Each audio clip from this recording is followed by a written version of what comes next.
Hey guys, welcome back to the channel. It's Trey, and let's talk about Black Panther Wakanda Forever again, because Bounding in the Comics and a few other people been talking about rumors of, people being worried about Black Panther, which of course I kind of already made a video about that kind of nonsense. But it goes even further, where Bounding in the Comics basically says that through the titular African superhero brand has done gangbusters for Marvel financial backend since his debut, right? It says the studio has been scaling back on Wakanda Forever merchandise and promotion because people are concerned that the sequel focus on the franchise female characters and could particularly alienate the character's key consumer demographic, which is black men. Well, duh. I mean, hello. Following the ultimate passing of the original Black Panther actor Chadwick Boseman, a major topic of discussion among both fans and analysts was just how Disney was going to handle T'Challa once the actor died and franchise star. Yet with this slow trickling out of the film's promotion material, is soon to become evidence that the sequel would center around T'Challa's female allies, including his sister Shuri, Dora Milaje leader Okoye, his former love interest Nikita, and their newfound companion Riri Williams. However, despite the Black Panther brand having become one of Marvel's biggest, and particularly among black audience, it appears that Wakanda Forever lack of a male lead to a certain extent Boseman's performance has the studio taken far more cautious approach to the film's merchandise. Yeah, because how the hell are you going to merchandise a whole bunch of females to a predominantly male audience? I don't understand what is so damn hard about this. Marvel, DC, most geek things, our target audience are mostly men. Yeah, there are females who like this stuff, but they're the exception, not the rule. And it's the same thing with the audience. Yes, there are females who watch it, but most people that are watching and supporting, comic book superhero movies are usually males. Sorry, that's just the damn truth. It's barely females watching these movies. That's why there's not that many females in the world of comic books. There are female characters and there are female superhero characters, but it's not as many as males, because usually when your target audience is male, guess what you start focusing mostly on? Males. Then you have a franchise that has a king who happens to be black, and you decide to kill him off because the actor died. Make it make sense. And now you're worried about, alienating black people, and especially the black male audience. You should have thought about that when you decided to not recast T'Challa. I don't know how many times we got to say this. The actor should never be more important than the character. I'm sorry. I understand Chadwick Boseman died. Yes, it's sad that he died. It's sad for the cast and crew. But at the same time, a lot of us didn't even know he had cancer. He had cancer while he was doing Black Panther. So what? You know what I'm saying? So what? Should we have not told him to do the role? No, he wanted to push through, and he did the role that he wanted to do. He had always said that the character was bigger than him, and to end the legacy with T'Challa himself, again, it's like saying a broken record again. What makes you think that people are going to pick up the toys? Because again, how long did it take them to throw out merchandise for Wakanda Forever? Because y'all was so bad of trying to keep everything secretive. Like there's a leak of Shuri as the Black Panther that they tried their best to keep away from us, because they knew people weren't going to be impressed. Because you know why? Because a lot of the MCU Phase 4 stuff has rotten on the shelf. Just like their merchandise has rotten on the shelf.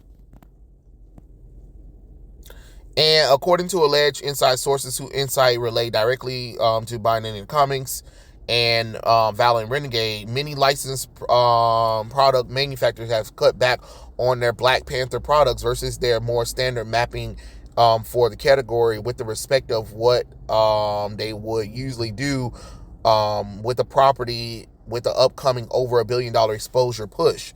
That means that they're either limiting Wakanda Forever line depth, less and smaller production runs, which entails higher per unit cost but reduces in inventory exposure.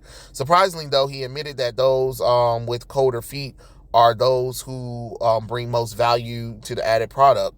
As action figure manufacturer, categories that rely on printed visuals to deliver licensed and genuinely cheaper with less than upfront costs. Recent projects have showed lower returns, so the lower volume of business case will most likely be profitable once costs are all in. In other words, should there have been a huge merch breakthrough, which can vary, the manufacturer will chase it.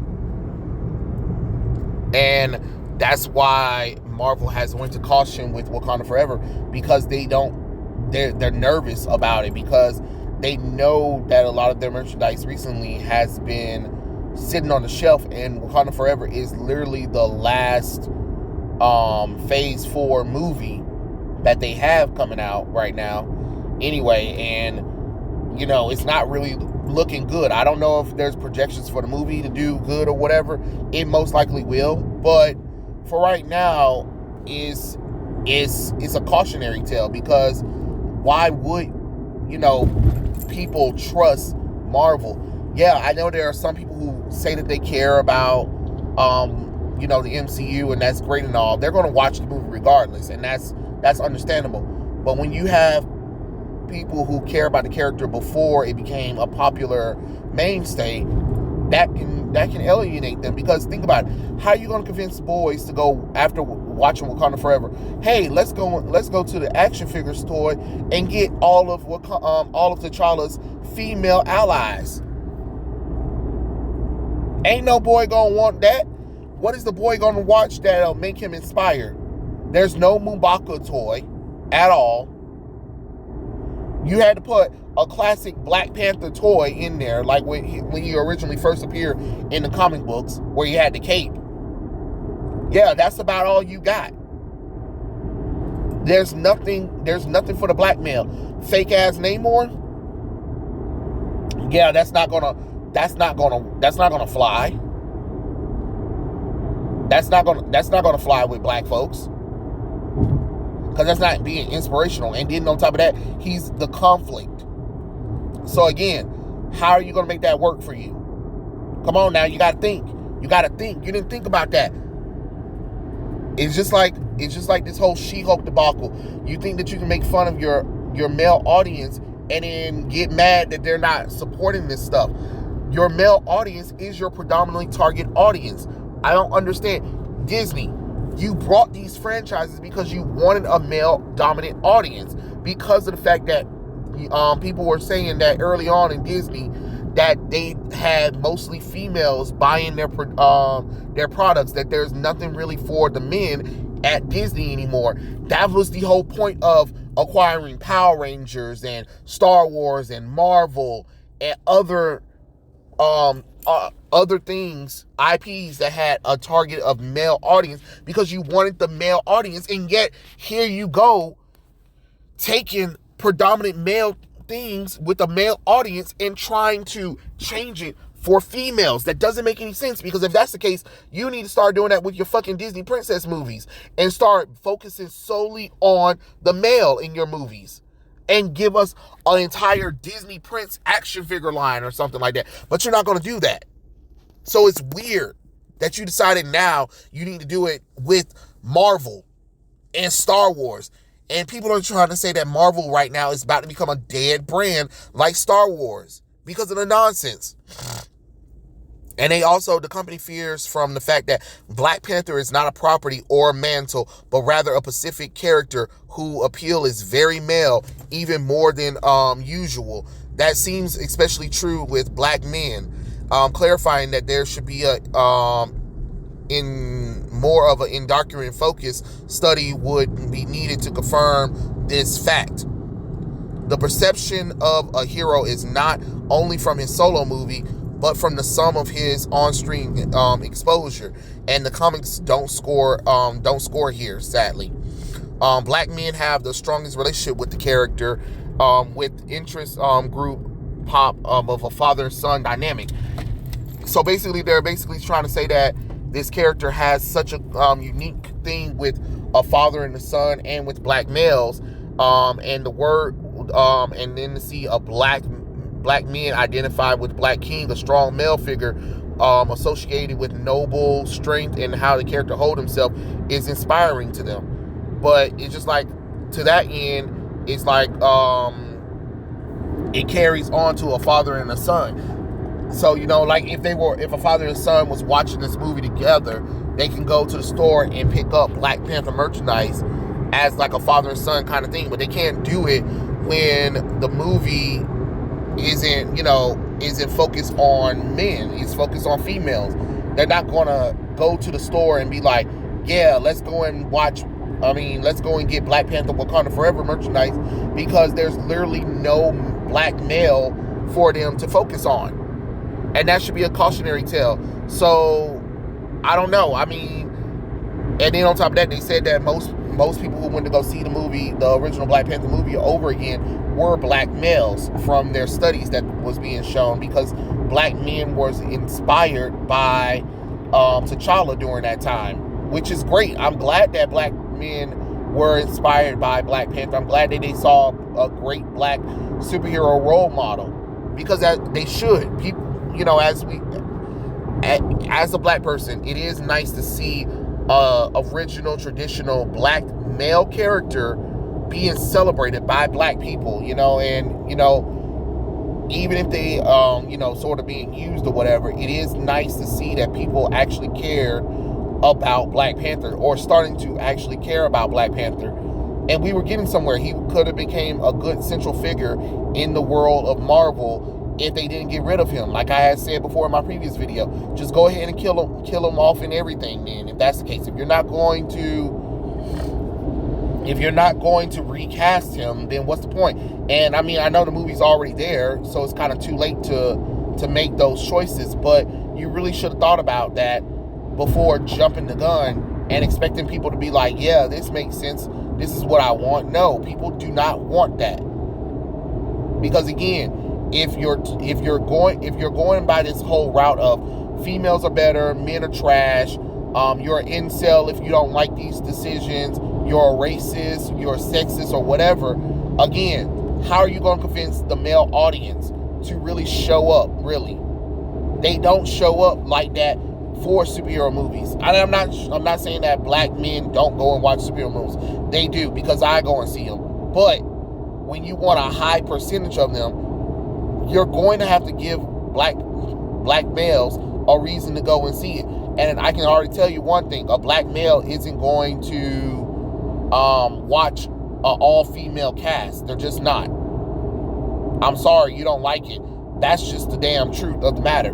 They're not going to watch an all-female superhero movie, especially when the black male has been sacrificed for it. They're just not.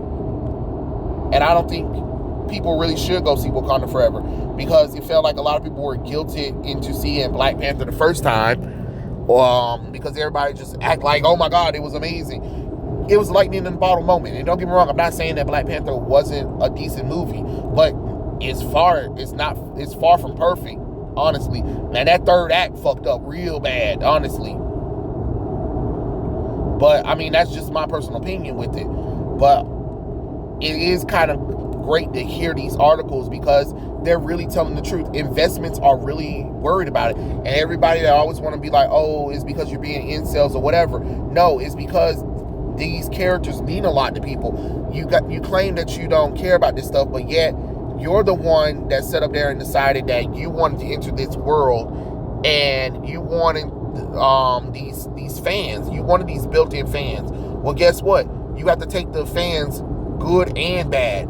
And honestly, you have to take it with the moment of, okay, this audience, the main audience is male, and we need to start producing more male heavy things. You need a target audience of male. That's why if you do have a superhero movie or show, you mostly see maybe one or two females, because the target audience is male. And if the female's there, usually she's mostly a sexy character, honestly.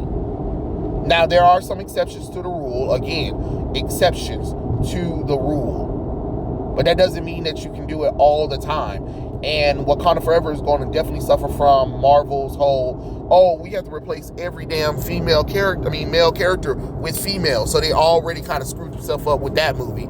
But hey, it is what it is, honestly. But I just think it's an interesting topic to talk about. And maybe you guys can shed some more light. What do you guys think? Do you guys think that the investment of the investors and the toy manufacturers are right to be worried? Let me know in the comment section below, and I'll catch you guys later. Peace out.